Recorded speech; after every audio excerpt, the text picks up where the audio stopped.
Frequency Podcast Network. Stories that matter, podcasts that resonate.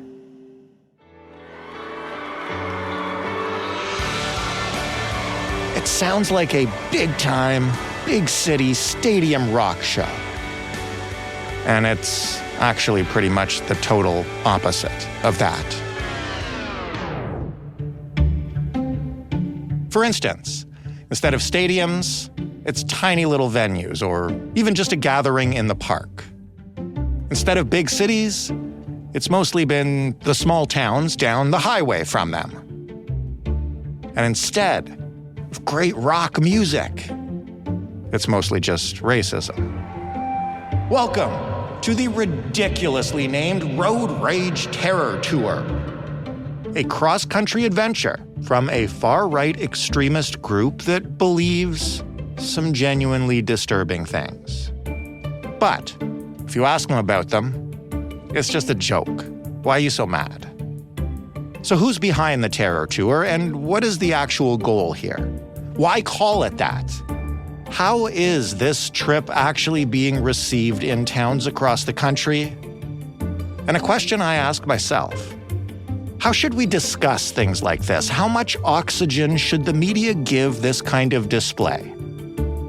Are we doing exactly what they want us to do?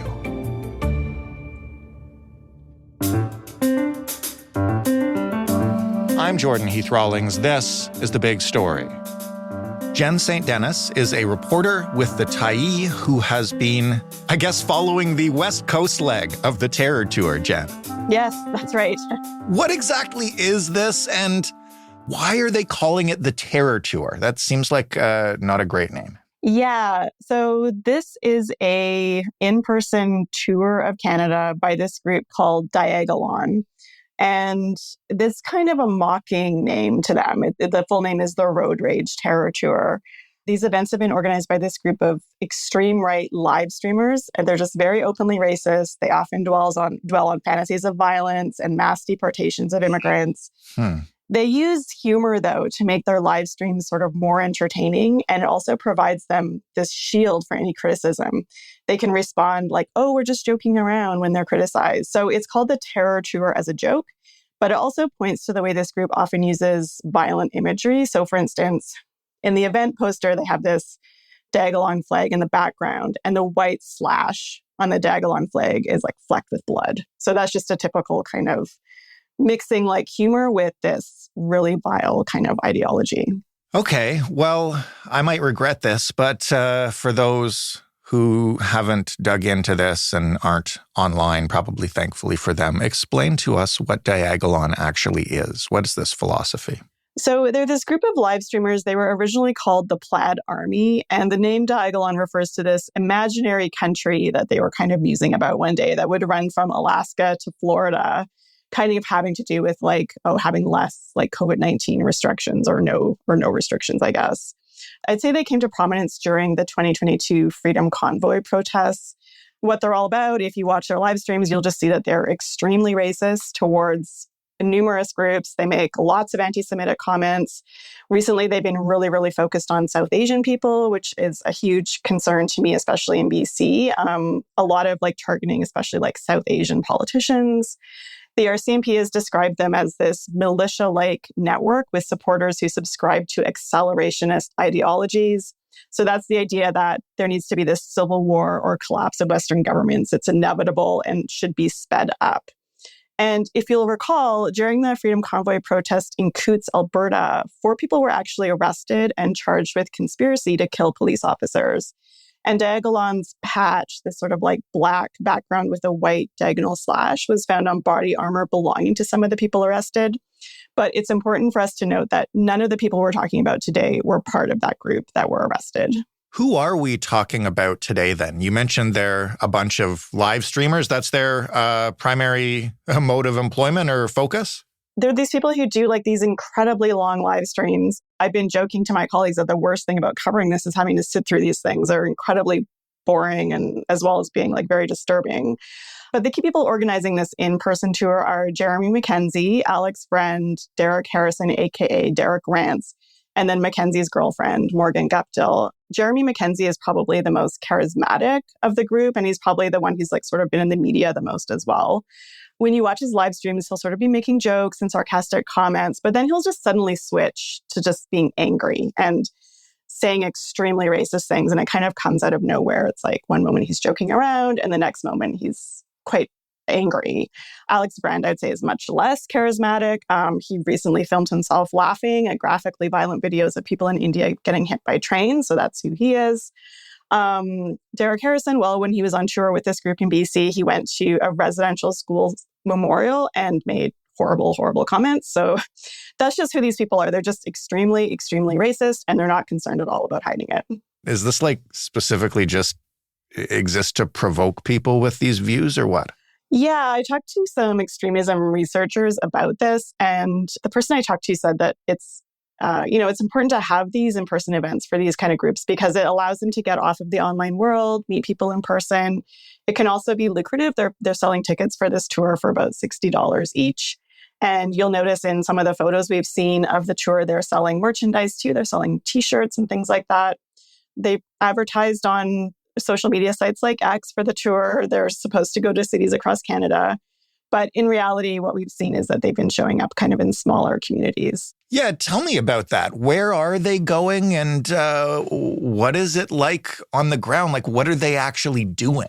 In their promotional materials, they were supposed to hit pretty much every major city in Canada, as well as some sort of smaller towns like Kamloops and Hamilton.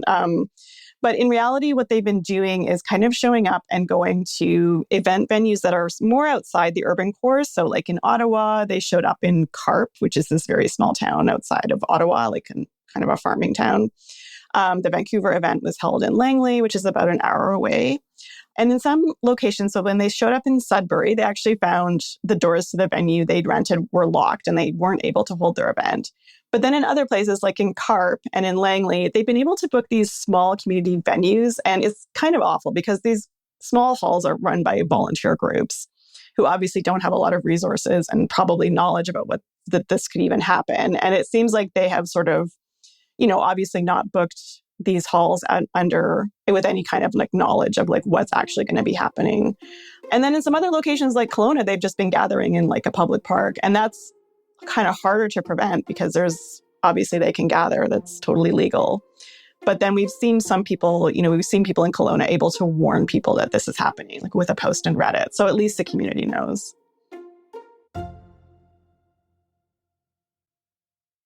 When we say they're able to gather, what kind of numbers are we talking about here? Well, we have a photo from the event in Langley. They posted it themselves on their own social media. So we have that from them. And it shows about 50 to 60 people gathered in this hall. So that's the kind of numbers we're talking about, I guess. Do we know what occurs when they gather? Are this just like public speaking? Are they organizing? What are they actually doing when they get into a venue? Well, journalist Rachel Gilmore, who really, really tracks this stuff closely, she was able to actually get leaked audio of their event in Carp. And it was very similar to like their live streams. It was kind of like joking around, but like extremely tasteless anti-Semitic jokes. There was some talk about like being proud in your own culture. And Rachel, her analysis was that meant like white culture. So that's the it's just basically they're like, it is probably like an in-person version of their live stream is kind of the sense I get. And you mentioned that posts kind of go up warning venues or even just warning the community. What happens when word begins to spread that the Road Rage Terror Tour is coming and, these are the people involved in some of their views? Well, in some cases, the police have kind of monitored the event. So I think that happened in Carp. Obviously, like it's legal to kind of gather and speak, and there are hate speech provisions, but you'd have to kind of really closely like monitor and record the event to like really understand whether that could be an option. When we talk about like preventing them from using venues, a lot of the venues do have these code of conduct provisions that say like preventing harassment and discrimination. So I suppose like communities could use those, but a lot of times they don't know, right? They don't know who this group is. And even if they did know, the group might use some sort of like, bait and switch, like using another name to book the hall. So a lot of the communities did not know, even though there had been a little bit of media about the fact that this tour was going to be happening. When I talked to the mayor of Langley, he had never heard of this group until he saw it being talked about on Twitter. How far are they into this tour and how long is it supposed to last for? And I think back to the Ottawa convoy and obviously the stated goal, regardless of all the stuff that was around it, was end vaccine mandates. You can believe whether or not that was actually, the motivating factor for most of these people or not. But I guess, yeah, that's my question. Is there an ultimate goal like that here that they are organizing for or against? So they've gone to a bunch of places already. They've gone to Ottawa, Sudbury, Langley, Kelowna, Saskatoon, Edmonton, supposed to be in Hamilton on the 31st of July. And then after that, their only stop left is Halifax. To your second question about what sort of policies are we talking about? I would say that this group is much less focused on policies and what government can do for them. They don't believe government can do anything for them.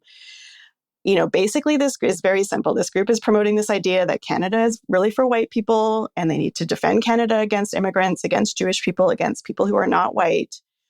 They might talk a little bit about right-wing talking points like crime and disorder in cities and drug use, but when you drill down into their concerns, it always comes back to race and opposition to immigration. So it's not subtle, and there's not really a policy goal. Have any of Canada's politicians from any party engaged with them? I think, again, back to the convoy, and there was a lot of discussion and controversy at the time around who would meet with these people and hear their concerns or accept or disavow their support. Is there any engagement like that going on? Not that I know of. And there was a photo for a couple of years ago of Pierre Poilievre shaking Jeremy Mackenzie's hand. But that was kind of Jeremy had orchestrated that and gone up to an event where anybody can shake Pierre Poilievre's hand.